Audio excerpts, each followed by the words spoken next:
அனைவருக்கும் வணக்கம்.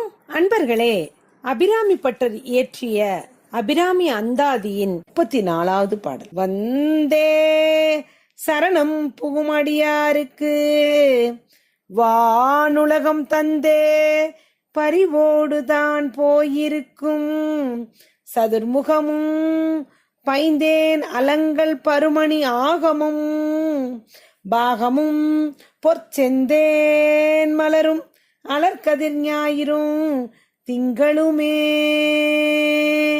அம்மா அபிராமி, நீங்கள் சதுர்முகம் என்றால் 4, சதுர் என்றால் 4, 4 முகங்களையுடைய பிரம்மன் படைப்பு தொழிலில் இருக்கின்றாய். பசுமையான தேன் கலந்த துளப மாலை